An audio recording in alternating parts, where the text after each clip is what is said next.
আসন্ন শারদীয় দুর্গাপূজা উপলক্ষে ঠাকুরগাঁওয়ের পীরগঞ্জে ১১৯টি পূজা মণ্ডপে উপজেলা বিএনপির পক্ষ থেকে অনুদান হিসেবে নগদ অর্থ প্রদান করা হয়েছে। বৃহস্পতিবার দুপুরে উপজেলা পরিষদ অডিটোরিয়ামে উপজেলা বিএনপির সভাপতি ও সাবেক সংসদ সদস্য জাহিদুর রহমানের সভাপতিত্বে অনুদান বিতরণ সভায় বক্তব্য দেন উপজেলা বিএনপির সাধারণ সম্পাদক জিয়াউল ইসলাম জিয়া, যুগ্ম সাধারণ সম্পাদক জিল্লুর রহমান জুয়েল, পৌর বিএনপির সভাপতি রুহুল আমিন, উপজেলা হিন্দু বৌদ্ধ খ্রিস্টান কল্যাণ ফ্রন্টের সাধারণ সম্পাদক রামকৃষ্ণ রায় প্রমুখ। পরে প্রতিটি পূজা মণ্ডপের সভাপতি সম্পাদকের হাতে নগদ ১,০০০ টাকা করে অনুদান দেওয়া হয়।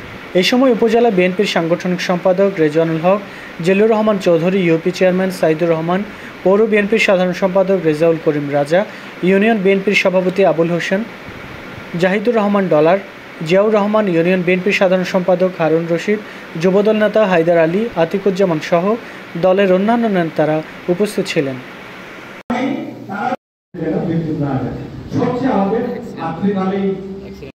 দুই নং কষারের মধ্যে যারা আছেন সবাই ভেলাডাঙ্গি শ্রী দুর্গা মন্দির।